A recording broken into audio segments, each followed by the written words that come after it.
The allegedly most dangerous hotel is situated in the USA, at the coast of North Carolina.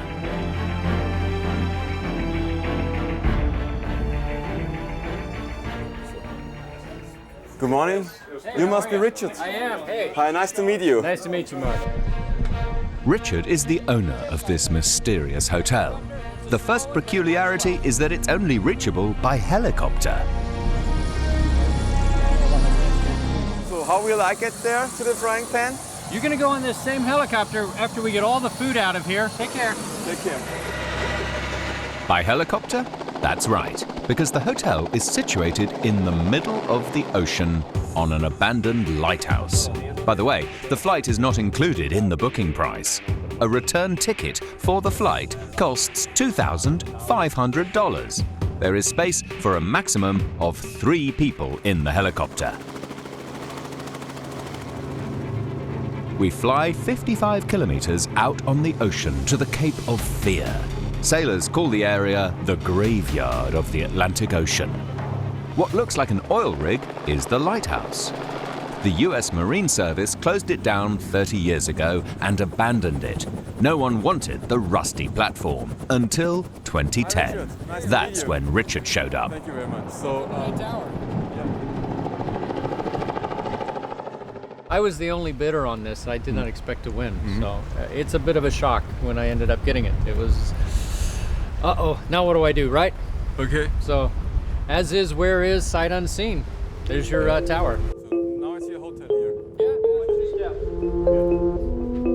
We follow Richard a floor below to the generator room. It reminds us of a junkyard, but it's the central power and water supply station. Where we operate the hoist to take the people and lift them off the boats. Yeah. From here we go onto the jetty, which circles the lighthouse, 25 meters above the sea. The recreation room is on this same floor. Seriously? The guests are supposed to feel at home here? The comfort is like in a 2-star hotel. Okay, maybe the rooms make all the difference. Paint is flaking off. This room was completely a shambles. Far from it. The entire furniture is from the original days of the tower. A great view of the evening sunshine. The Coast Guard used to be stationed here to help castaways. Today, it's a hotel. Note, a weekend costs $570 per person. By the way, the tower is called Frying Pan Tower because that's exactly what it looks like. In the meantime, it has become a huge building site. The shabby look is part of Richard's concept and saves money restoring it. His plan seems to work out. Guests like English teacher Trixie and her husband Karim are looking for exactly this kind of kick. Business is going well. The summer is already booked out. Yeah, it's rustic. Yeah, it's her idea. She loves some extraordinary stuff, I think. When Richard isn't busy welcoming new arrivals, he is tampering with the tower. The whole head has melted off and it's destroyed. It's just sitting up there pointing. That's the one we're going to climb all the way up there, set up the ladder, disassemble it. We have a new one coming in on Monday. So we'll put it in there and that'll charge the battery banks for us. So let's go up there and get it.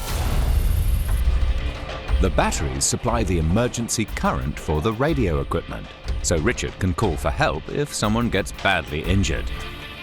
This is the fun part. What's your first step? It's 120 feet down. We follow Richard up to the top of the roof, very carefully. If the camera fell down now, we couldn't air this program about the most dangerous hotel in the world. But is everyone allowed to just climb up here? They can come up here with assistance, and the down area underneath that's very rusty, only with a guided tour. Because there's areas where you can fall right through. We feel a little shaky on the entire way up, 40 meters above the sea. Richard is not afraid. He balances on the shaky ladder without any safety gear. Most homeowners, they use ladders around their house with no safety gear. And the same thing here, my house is just a little different, that's all. But if something happens here, it would take an hour for help to arrive. Carol and Mark are the last guests to arrive. But instead of a welcoming drink, they are given safety instructions. Because this is an old facility and it feels a little springy or a little strange.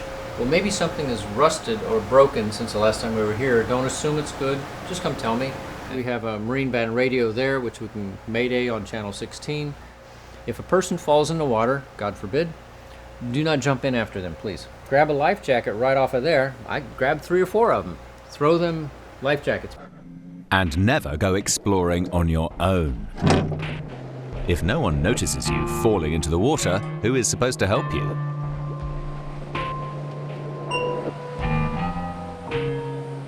It's scary, really.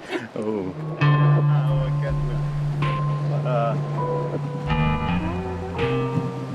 Whatever you do, don't lean against this rail. You're allowed to enter the deck below under supervision only. Actually, I can go, but... No. I don't want to push you to go. It's not pushing, I know, but just... It's kind of... Hi. I'll go with you. Okay. I've done it many times. Come on. The stairs are 50 years old. For safety reasons, there should never be more than 2 people using it at the same time. The risk of the whole construction falling into the sea is too high. Why does Richard allow people down here in the first place? We have a liability release, which I'm sure you guys signed. And it basically says that this is a very dangerous place and you come at your own risk. And as far as liability insurance, about the only thing they could try and take would be the tower. And most people wouldn't want this as a project. If you fall down, it's your own fault, and you'll end up in the sea with the sharks. The money Richard makes with his hotel, he immediately reinvests in all sorts of repairs, and there is quite a lot of them to be done.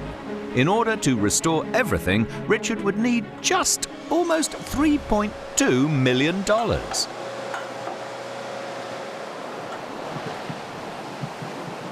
A special highlight is the feeding of the sharks. That's included in the price. Unfortunately, nobody dares to join. So our executive editor has to do it, at his own risk, of course. All he has to do is watch and hold on tight enough.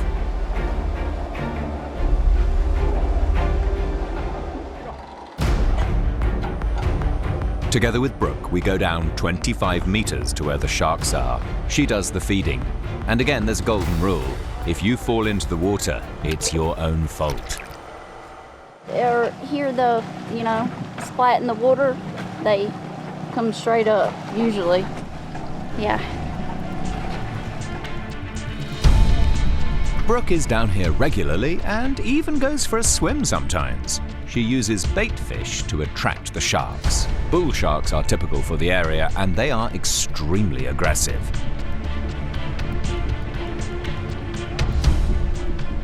After 15 minutes of feeding the sharks, we return to the tower.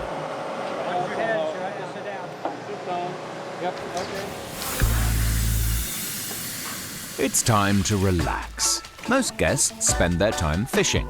Throw in the bait, wait for a moment, pull out a fish. Good for Richard. The guests supply their own food. So today, they'll have black bass for dinner. Oh, by the way, the guests also have to cook for themselves. Like a youth hostel, only in the middle of the ocean. We found that out. The rust and the sharks aren't the only hazards on the lighthouse. It's right in the middle of a hurricane region. The nightly thunderstorm gives us a good impression of just how uncomfortable it can get, because the room doesn't even stay dry during this little storm. After a sleepless night, we head back towards the mainland. Richard lives on the lighthouse. For us, it seemed like the most uncomfortable hotel in the world, and a truly mysterious place. Our next mysterious place leads us to China. From Shanghai, we travel south by car. We notice skyscrapers seem to be typical of Chinese cities, built for millions of people. Our mysterious place is said to be somewhere right in the middle of them. Just under 15 minutes drive from the megacity Huizhou, it suddenly appears. The Austrian village of Hallstatt, copied by the Chinese. A real church, a fountain and timbered houses, exactly like in Austria. Even the flower boxes and the shutters. Austrian waltzes resound from small loudspeakers behind the plants. The Chinese have spared no effort, neither in size nor in detail. To the left, the Hallstatt Hotel. To the right, the copy. The historical stairs with the inscriptions. You also find them in China. The gourmet restaurant's menu, copied. The ancient wood-panelled church door, right here in China. And not only the inscription of the municipality of Hallstatt on the gully cover. They have even copied the entire lake, including the swans, which are driven to the front of the timbered houses every morning.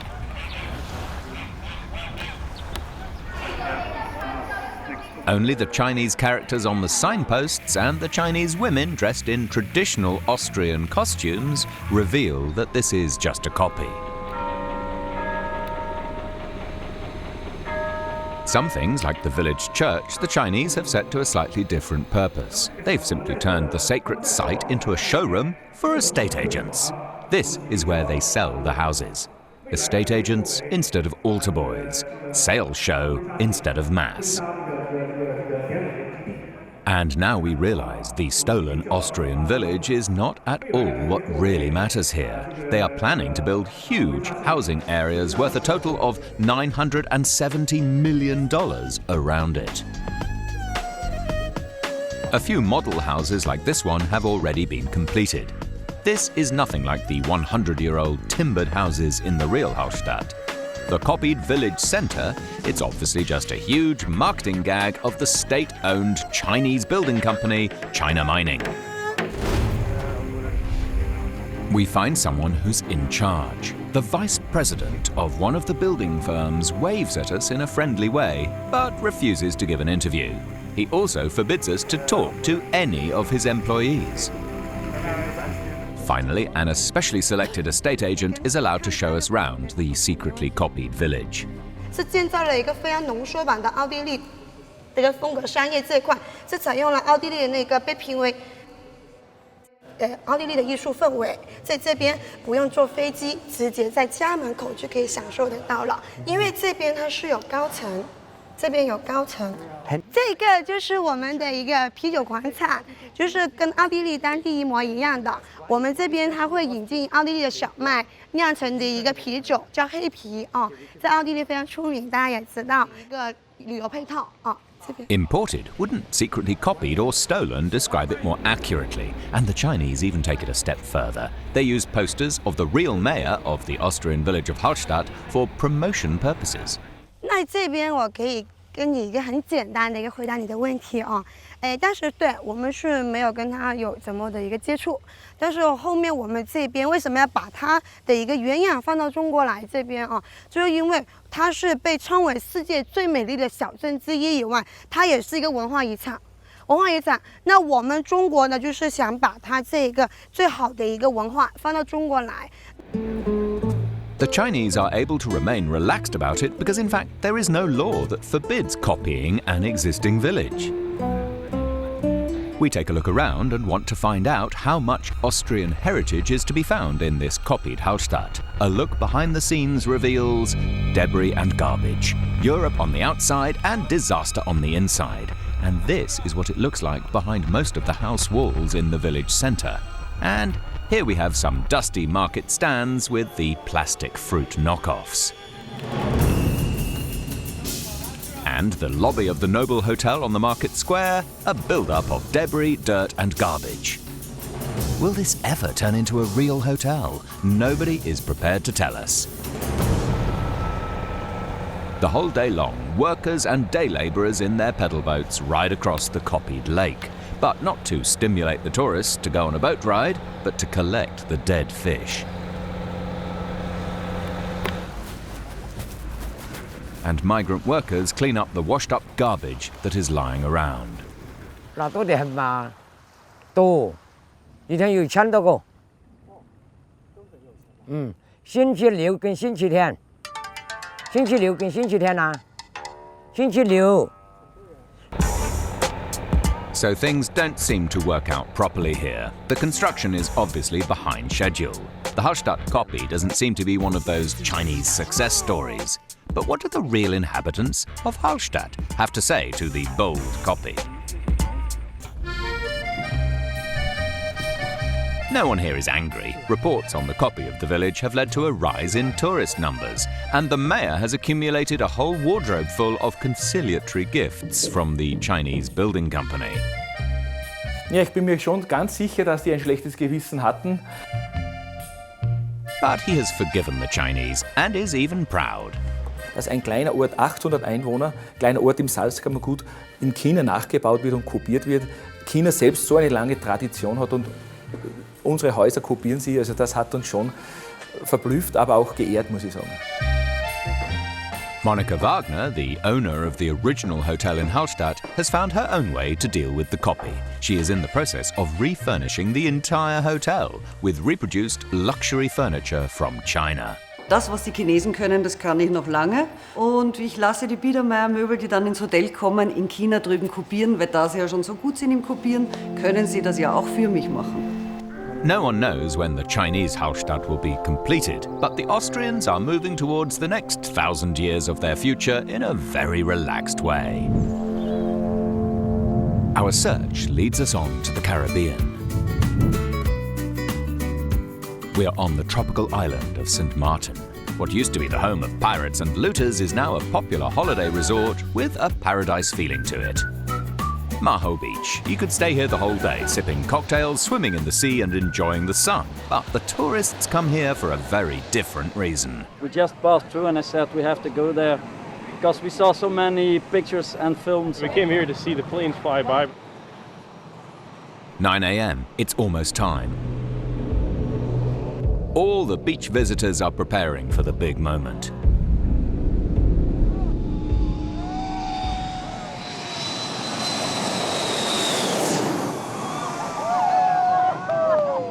Every day, about 70 tourist bombers rumble over the beach visitors' heads, just 10 to 20 meters above them.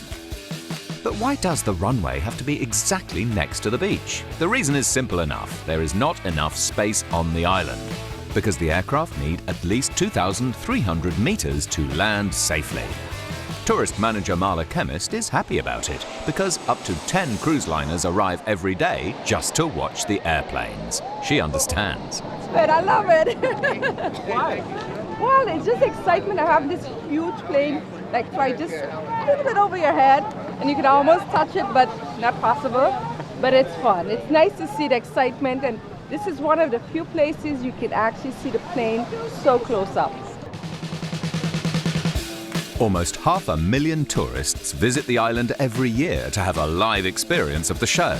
That's why they even have loudspeaker announcements. The flight schedule is always updated to make sure no one misses a plane. The landings alone are spectacular enough, but there is one thing that attracts the beach visitors even more: the takeoffs. The plane turbines almost blow the tourists away. Because remember, this is high jet fuel that's coming out and blowing the hot air on you. And then the sand picks up and really stings your skin. Some people are thrown into the water, but they love it and they keep coming back.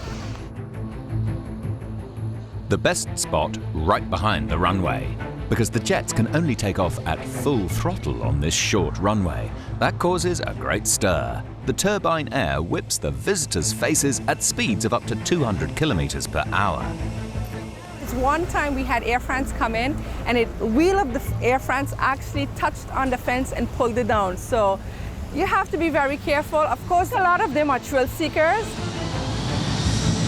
The takeoffs are spectacular but also dangerous. The government could theoretically have the whole beach shut, but several signs indicate here you marvel at your own risk.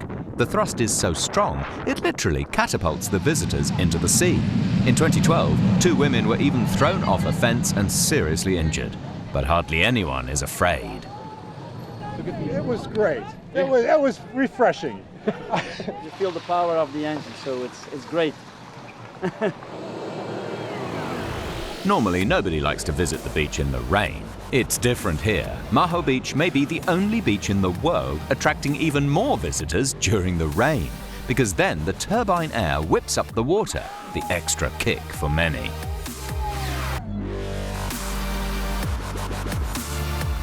I mean, where else in the world do you have this and this?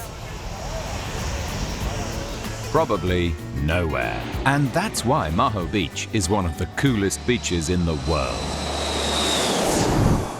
Our next mysterious place lies in Central Africa. The small country of Benin is one of the poorest countries in the world. There isn't enough money for proper streets and infrastructure. Nevertheless, countless German scrap cars end up here. Condo is the largest city in Benin and the central hub for used cars in Africa. From the city's highest building, you have the best view of the traffic chaos. From here, we look for German scrap cars. The fastest way to get around is using the scooter cabs called kekes. The official characteristic sign of the local taxi drivers are their yellow shirts. Bonjour. And then we're off to the harbour at full speed. We arrive after 15 minutes. The ships with the German cars are supposed to land here too. Merci beaucoup. Au revoir. The harbour is Benin's most important distribution centre. The loading and unloading of the ships provides many people with work as day labourers. Together with them, we await the arrival of the German cars. The day labourers pass through a rigid choreography every morning.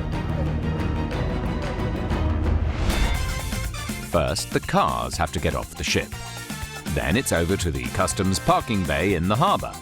And from there, in an overnight transfer travel to the selling points for the customers. 3 times a week, the security personnel prepares for a fresh load of used cars. They are supposed to discourage thieves. Later on, the workers have to drive the German cars out of the ships. Every day they wait at the harbour for more vehicle transports to earn their living.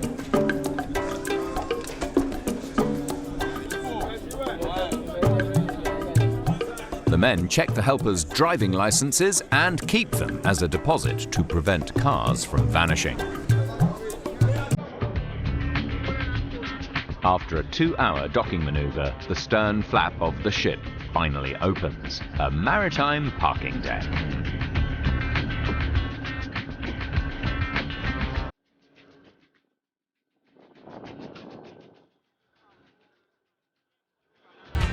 As soon as the hatchway is open, the security guards have to keep the helpers in check because they can't wait to drive the cars off the ship on behalf of the car dealers. Little brawls are part of the everyday business here. Everyone wants to reach the cars quickly because they are paid per ride. If you are fast, you can make up to 5 cars a day. First, the cars from the lower decks are driven out of the ship. Many don't make it on their own. They have to be pushed, pulled, and towed in a 3-man formation.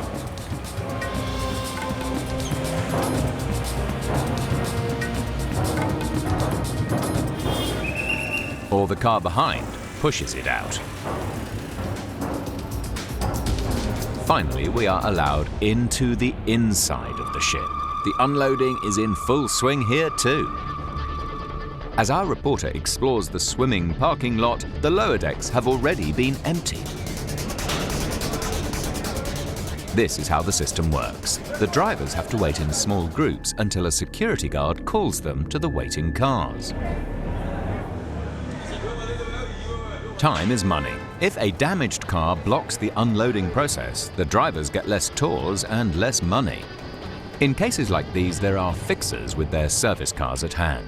They offer gasoline, oil and spare batteries for mobile start assistance. Almost every 10th car needs fixing before leaving the ship. That way the fixers earn their couple of dollars thanks to the used car imports from Germany.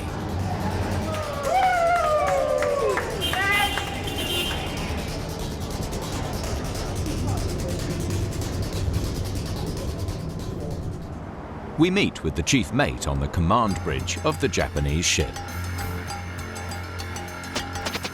He has been transporting cars for more than 20 years and knows the dangers of the sheet metal business. Are you allowed to leave the ship while you are here for a day? We just stay here because we are not familiar with this place. This is place now is also pirated area. Ah, okay. Yeah, because it's very difficult. All the crew is on duty for lookout.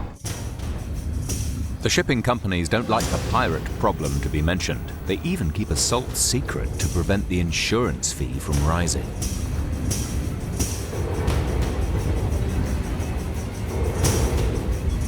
There are only 10 seamen working on the swimming steel giant. The technical upgrades leads to less crew members, and the local day labourers take on the work in the harbours. The two of them watch the unloading from 20 metres high up.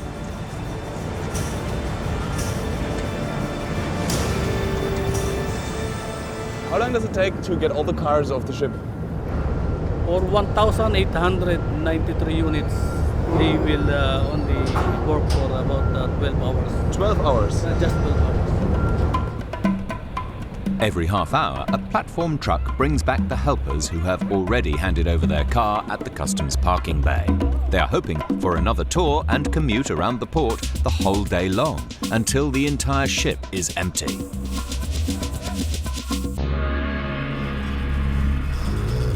High time for us to leave the ship with the last cars. Below deck, we look for a ride. Almost 3/4 of the vehicles have already been removed from the vessel. How many minutes we take down to drive down? 10 minutes taxi. 10 minutes. 10 minutes. Yes.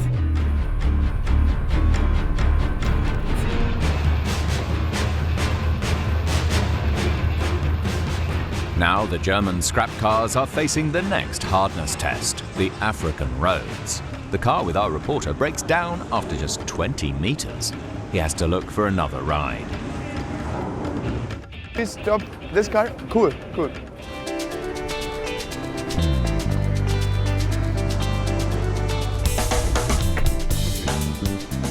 After the German scrap cars have driven off the ship, it's straight to the customs parking bay, which is just a few hundred meters from the harbour area. At first glance, it's just a huge parking lot beneath the burning equatorial sun. But between the vehicles, it seems like a bazaar. The African dealers and their helpers are eagerly waiting for their order from Germany. They are curious to find out in what condition the cars arrive.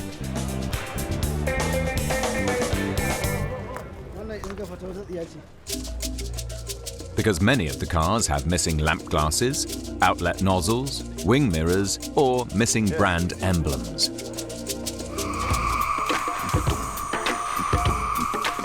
The dealers have a lot to do on the customs parking bay. They use their waiting time to make provisional repairs before selling the cars.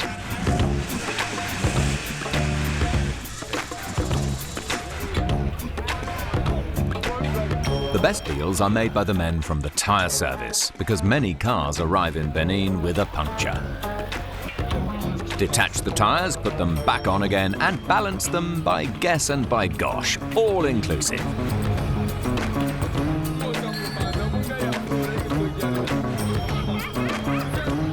Then our reporter tries changing tyres the Benin way. But his inefficient technique is almost bad for business.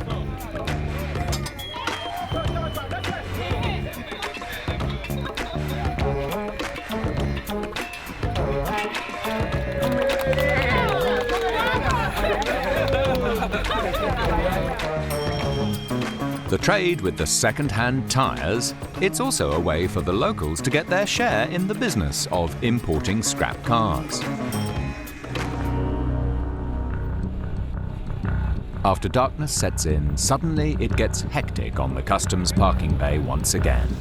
After 11 p.m, the German scrap cars are allowed to leave the harbour.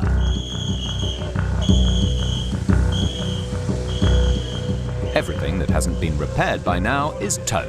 The used German cars are now on the second to last stage of their long journey. Before the cars reach the parking lot where they are to be sold, their number is checked to make sure everything is in order and there will be no fraud. The drivers are in a hurry. They have no time for consideration. They have a long night in front of them. After midnight, the time has finally come. The cars are dismissed into the Benin night for a simple reason. The streets are empty now. The sheet metal caravan with the many damaged cars would be too much of an obstruction for the already chaotic traffic. The German scrap cars have to travel 10 kilometers. They all drive as fast as they can, and preferably in a convoy.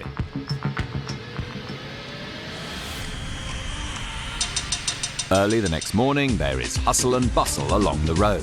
The people here live directly at the roadside and off the scrap cars, like this family whose stand makes us curious.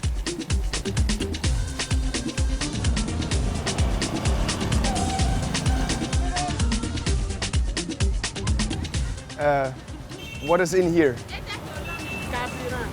And where is it from? From Nigeria. And how much I have to pay for this whole bottle of? I would like that you show me how to do it. I want your job. I want to do your job. We have discovered a typical Benin gas station. Our reporter is allowed to work here for a few hours. The gasoline is smuggled in from Nigeria and is sold in old rum or whiskey bottles along the road. Whole families live off this. The Benin government tolerates this black refueling and waives its right to collect the taxes due.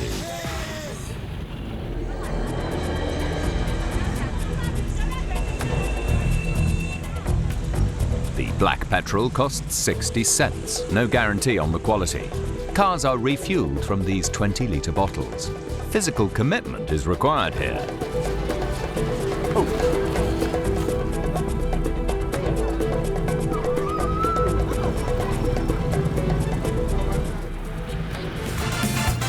After having finished his work, our reporter has won over many fans who would like to keep him there.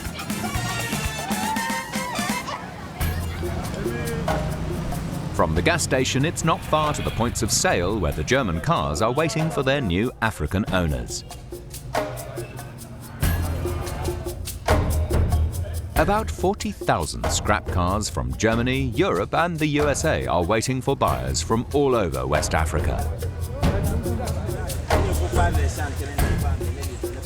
We want to meet one of the dealers that set themselves up at these points of sale and wait for customers. Yeah, I would like to talk to you. Hello. Amar is a car dealer and was born in the Lebanon. He explains why the car dealing business is mostly in Lebanese hands. I'm Lebanese. Yeah? So mostly the people who I'm buying from are Lebanese people. They are looking for these vehicles in Europe, in Germany mainly, and we buy them. The efficient Lebanese bring in seed money and international relations. The local Benin people are mostly left with working as a substitute driver, refueling tanks, or working as a mechanic. They make enough money to sustain their families, but most of them won't ever own a car themselves.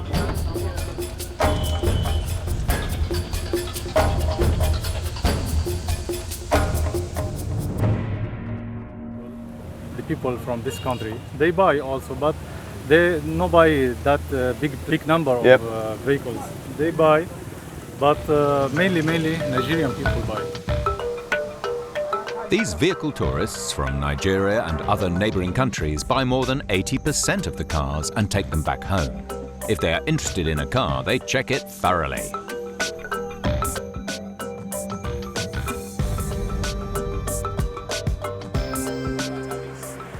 On our way going to Nigeria, at times, some cars break down. Yeah. Some, they don't coach the catalyst with the engine. Immediately they remove it. If you change the system of working, Yeah. you understand? Yeah, and how would you say this car, is it in good condition or? Yeah, it's in good condition. On our way going to Nigeria, at times, some cars break down. The old machine has seen a lot, 193,000 kilometres. That's as good as new for African standards. The engines often run another 500,000 kilometres here. If the buyers have decided on a car, bureaucracy sets in. It's not possible to pay in cash on the spot. The money must be put in the bank or transferred.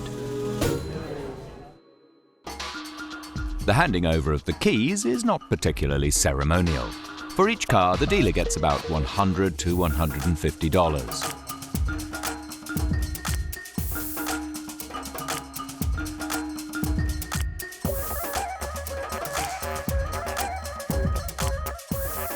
And then the time has come. The caravan of German scrap cars leaves the yard towards Nigeria.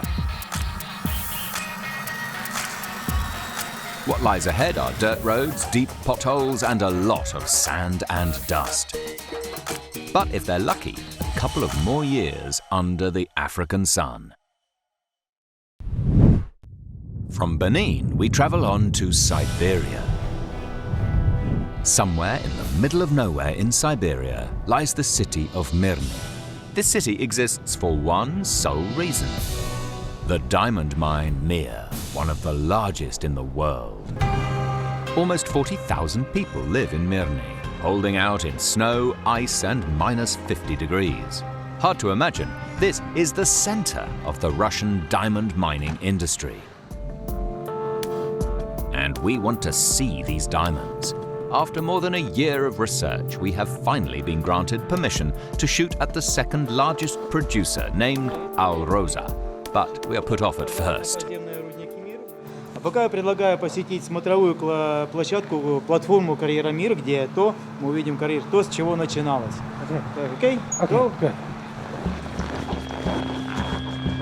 Underground, the early shift is still working and we are not allowed to interrupt, but the view compensates for the wait.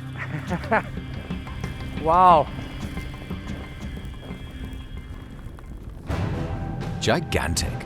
Mir is one of the deepest artificial holes in the world. It goes down 525 meters with a diameter of 1.2 kilometers. The diamond mine Mir is so enormous you can even see the hole from outer space. But the open cast mining was stopped 15 years ago. Due to the excessive mining, the walls suddenly collapsed, causing acute mortal danger to the workers. So we have to go down below.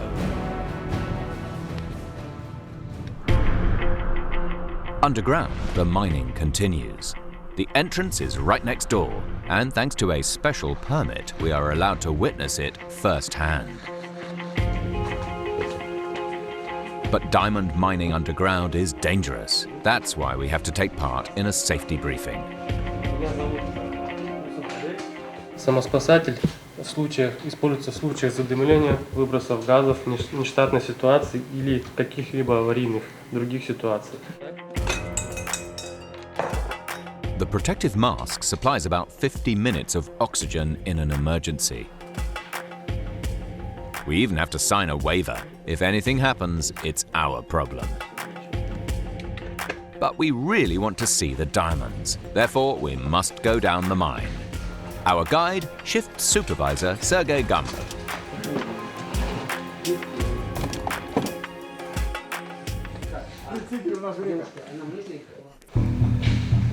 The miners have to follow a strict schedule.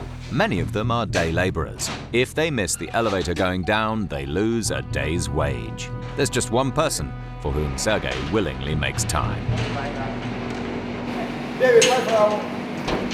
Hello.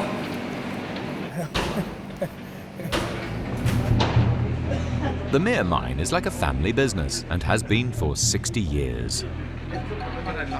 We're finally going down. Most of the equipment, like the elevator, dates back to Soviet times, but it still takes the miners down 3 times a day. Exactly how deep, we don't know, which causes some confusion.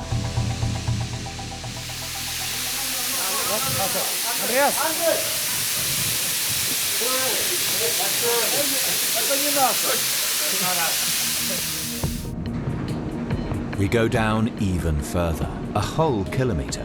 It's easy to get lost here. The diamond mine is a sort of tunnel labyrinth system, and at 1.2 kilometers, it's the deepest in the world. As far down as this, we expect extreme heat and stuffy air. To our surprise, it's nothing like that. Temperatures of 15 degrees are pleasant, 40 degrees more than outside. But the temperatures are just one of the many reasons why Sergei loves his work. Ну, раньше была работа плюс романтика. И молодость, и энтузиазм, когда молодой был. Зрелый возраст, мне уже 56 полных лет, да? Вот. Опыта больше набрался, и интерес больше, ну и перспектива здесь лучше. Здесь, да, на нашем руднике.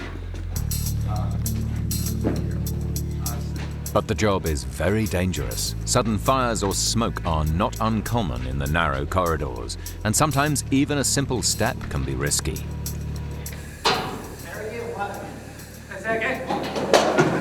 David? Sorry. Okay. Luckily, our march is over after this little stunt, because even miners like Sergei have staff cars. We use it to get to the place of action, which is 1 kilometer away.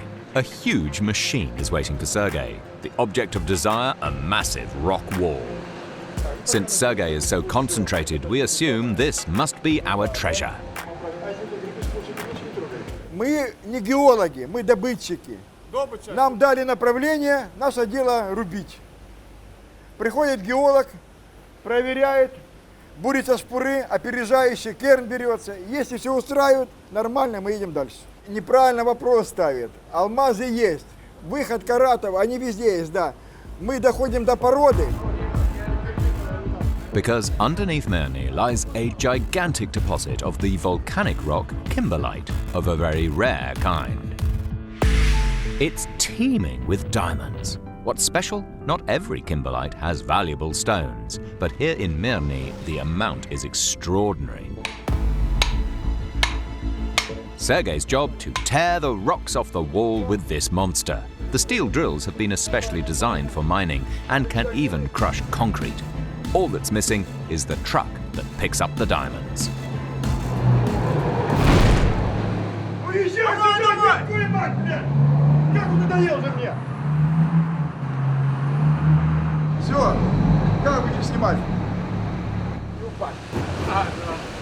After a short commotion, Поехали!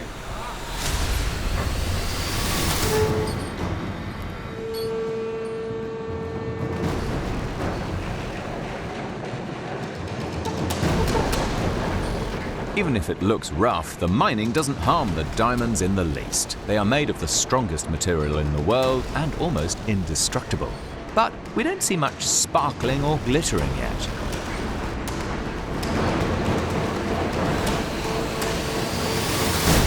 A dirty business, but diamonds are not just noble pieces of jewelry, they are very sought after in the economy. For example, in the drilling systems and the high-tech industry. But no diamonds yet. Okay, look, the truck lost some of the stones, like this one. Can I keep this? Are the diamonds inside right now? Есть, не знаю, но должно быть. But I can't see anything, it's just a stone, there are no diamonds. Здесь что-то есть. Какой-то выход карата все равно есть. No chance to keep it? Нет. Okay. Well, it was worth a try.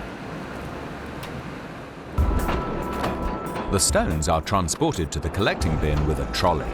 Every day, about 400 tons of rock end up here, ready to be transported above ground.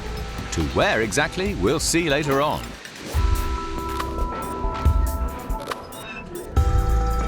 Sergei and his fellow workers are done for the day.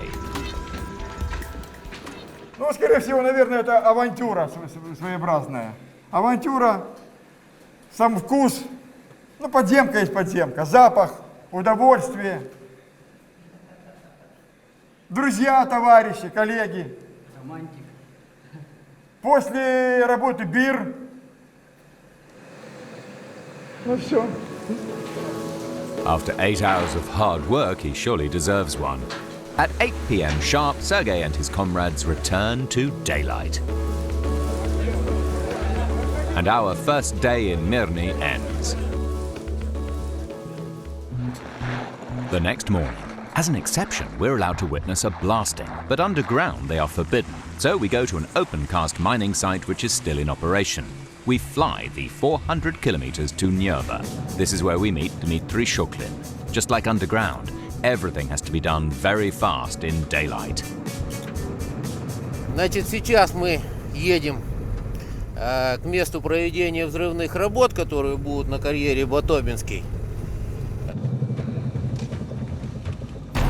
The reason for the rush? The blaster has to fight adverse conditions in the Siberian winter. He's worried the fuse might freeze at minus 32 degrees Celsius. So it's hurry, hurry, hurry.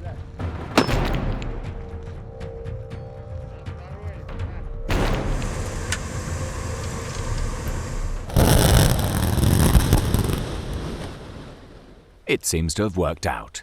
Silence all around. Alice? Good? Good. Good? Very good. Все красиво. Все штатно, отработало. Half an hour later, the first trucks drive into the heart of the mine. As opposed to the mining in Mir, the kimberlite can be mined in daylight here. But how do the stones turn into diamonds? Maybe the secret is disclosed here. The final stage of the production takes place in this terrain. Our first impression, gigantic. This is where all the stones from under and above ground are gathered together. Dmitry shows us what happens here. Питатель подает руду, которая привезена из карьера, головной дробилки. Головная дробилка, вот ее вал. Эксцентриковый под нами находится. There is not a diamond in the world which is as big as a rock. That's why they are ground step by step. Until they have a diameter of 15 centimeters and are small enough to fit into these holes. But we still can't see them. Perhaps that will change here. Warning signs, double doors, and suddenly a lot more security personnel. We seem to have come close to our destination.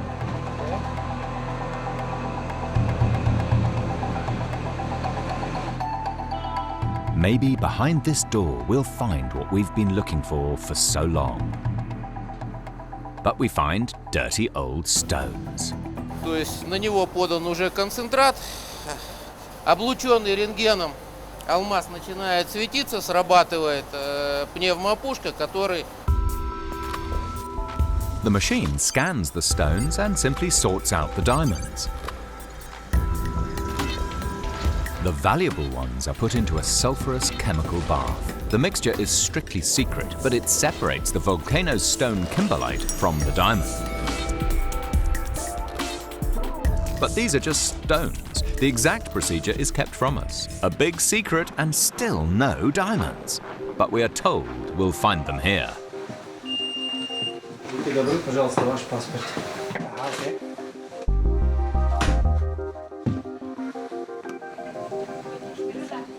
We enter an unspectacular room. One thing is eye-catching, there are only women here. And they actually work on what we've been looking for the whole time. Diamonds. A whole pile of diamonds. Too many to even count them. Since they are shaped much later, they are still raw. Supervised by the only man around, the women have a very important job to do. Разделяем все алмазы, которые добываются в Якутии, все, что поступает к нам, на 16 классов.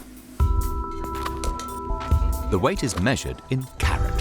1 carat is 0.2 grams. But these stones are much heavier. That arouses our interest. Can I grab one? No. Why not? Алмазы могут упасть и разломиться. Если человек не расписался за них, не несет за них ответственности.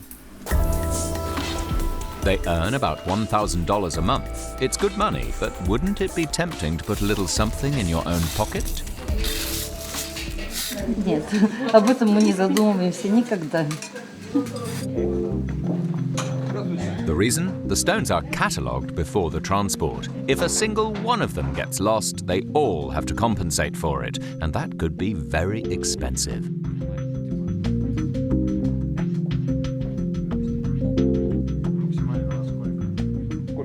How much money is now on the table? Yeah, $5 million.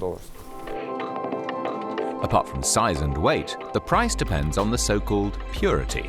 The workers sort the raw diamonds into 16 color categories. The rule, the purer, which means clearer in color, the more valuable.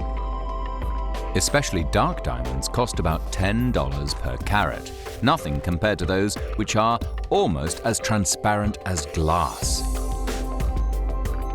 And even though there is more money lying around than these women will ever earn in their entire life, they remain relaxed. У нас по этому поводу создается уже иммунитет на эти камни.